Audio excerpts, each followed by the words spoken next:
রাজধানীর মোহাম্মদপুরে বৈষম্যবিরোধী ছাত্র আন্দোলনের এক সমন্বয়ককে এলোপাতাড়ি কুপিয়ে আহত করা হয়েছে এবং সেই সমন্বয়ককে এই মুহূর্তে পঙ্গু হাসপাতালের জরুরি বিভাগে চিকিৎসা দেওয়া হচ্ছে এবং তার অবস্থা গুরুতর বলে জানিয়েছে তার সহপাঠী এবং সহকর্মীরা। ইতিমধ্যে আমরা পঙ্গু হাসপাতালের ভেতরে রয়েছি, সেখান থেকে আপনাদেরকে সরাসরি সংযুক্ত করেছি কালের কণ্ঠে।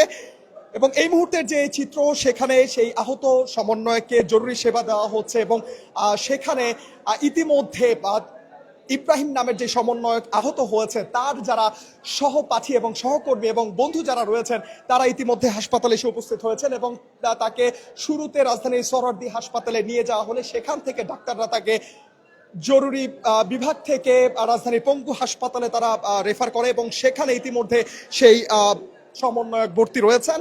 এবং আমরা যতটুকু জেনেছি সমন্বয়ক ইব্রাহিমের সহপাঠী বা সেখানে প্রত্যক্ষদর্শী যারা ছিলেন তারা আমাদেরকে যেমনটি জানিয়েছেন, তারাবির নামাজের পর তারা একটি চায়ের দোকানে বসেছিলেন এবং সেখানে হঠাৎ করেই 4-5 জন দুর্বৃত্ত এসে একটি সিএনজি থেকে নামেন এবং হঠাৎ করেই সমন্বয়ক ইব্রাহিমকে টার্গেট করে এলোপাথারি কোপাতে থাকেন এমন অভিযোগ প্রত্যক্ষদর্শী একজন আমাদেরকে জানিয়েছেন। এবং আমরা যতটুকু জানতে পেরেছি তার সহপাঠী এবং সে সময়ে যারা ইব্রাহিমের পাশে উপস্থিত ছিলেন তারা আমাদেরকে যেমনটি জানিয়েছেন, জুলাই হত্যা মামলার কিছু মামলার তিনি রাত সাক্ষী এবং তাকে উদ্দেশ্য করে এবং তাকে টার্গেট করেই তার উপর হামলাটি করা হয়েছে এবং এই মুহূর্তে তার অবস্থা আশঙ্কাজনক, এমনটি তার সহপাঠী এবং উপস্থিত তার যেই বন্ধুরা রয়েছেন তারা আমাদেরকে সেটি জানিয়েছেন। আমরা কয়েকজনের সাথে কথা বলার চেষ্টা করব এবং এই মুহূর্তে বৈষম্যবিরোধী ছাত্র আন্দোলনের মোহাম্মদপুরের একজন সমন্বয়ক ইব্রাহিম তার যেই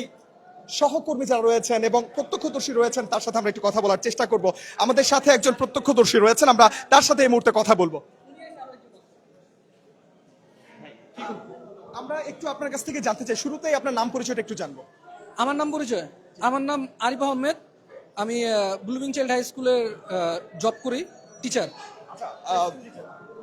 ইব্রাহিমের উপর যে হামলা, সেই হামলাটি আসলে কিভাবে হয়েছিল, আপনি সেখানে কি দেখেছিলেন? আপনি তো পাশে ছিলেন।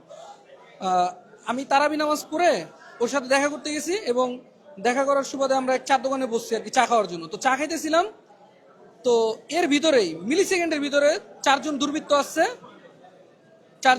আসছে আইসে মনে করেন যে এলোপাথারি খুব শুরু করছে।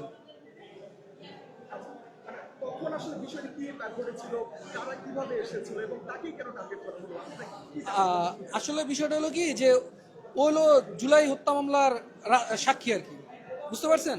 তো ওকে অনেকদিন যাবতই হুমকি দামকি দিয়ে আসতেছে। তো এই হুমকি দামকির ভিতরে অনেকদিন ধরে হুমকি দামকি দিচ্ছে, আপনার জেলের ভিতরে বসে কল দেওয়া বলতেছে যে হুমকি দামকি দিচ্ছে অনেকেই। তো ও সাবধানেই থাকে আর কি, বাসা থেকে তেমন একটা বের হয় না। তো আজকে নামাজের পরে তো বুঝেনি যে 10-5 মিনিট একটু বাইরে থাকে, এই বাইরে থাকাটাই ওর জন্য কাল হয়ে গেছে। ওরা 4 জন আসছিল, ওই 4 জনের মুখে গামছা বান্ধা ছিল। জি।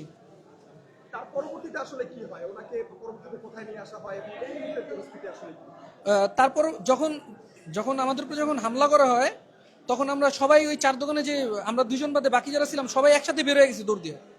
ঠিক আছে, বের হইতেই হাতে কোপ দিয়েছে প্রথমে এবং বের হওয়ার সময় মনে হয় মাথার পিছনে কোপ দিছে আর কি, এই আর কি ঘটনা আপনার।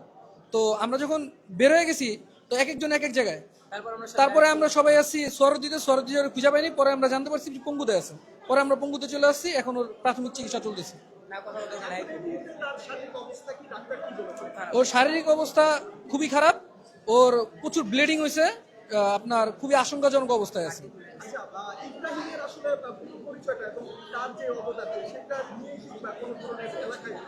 জি, আমরা দেখতে পাচ্ছি সমন্বয়ক ইব্রাহিম যিনি গুরুতর আহত হয়েছিলেন, যাকে আসলে যার উপর হামলা করা হয়েছে তাকে এই মুহূর্তে অপারেশন থিয়েটারে নিয়ে যাওয়া হচ্ছে এবং তার যারা সাক্ষী রয়েছেন, যারা তার সহপাঠী সহকর্মী এবং বন্ধু যারা রয়েছেন তারা আমাদেরকে যেমনটি জানিয়েছেন যে সমন্বয়ক ইব্রাহিম তারাবির নামাজ শেষে একটি চায়ের দোকানে তিনি বসেছিলেন এবং হঠাৎ করেই 4-5 জন যারা মুখ বেঁধে ইব্রাহিমকে টার্গেট করে তার উপর হামলা চালায় এবং সে হামলায় সমন্বয়ক ইব্রাহিম গুরুতর আহত হন এবং তিনি জখম হন এবং তাকে পরবর্তীতে উদ্ধার করে সরাসরি নিয়ে আসা হয় রাজধানীর সোহরাওয়ার্দী হাসপাতালে এবং সেখান থেকে চিকিৎসারত যে ডাক্তাররা ছিলেন তারা সমন্বয়ক ইব্রাহিমকে ঢাকার পঙ্গু হাসপাতালে তাকে পাঠিয়ে দেন এবং এখানে তার জরুরি বিভাগেও চিকিৎসা চলছিল এবং তাকে এই মুহূর্তে অপারেশন থিয়েটারে নিয়ে যাওয়া হয়েছে এবং তার সহপাঠী যারা রয়েছেন, যারা সহকর্মী বন্ধু যারা রয়েছেন, তারা আমাদেরকে যেমনটি জানিয়েছেন যে তার অবস্থা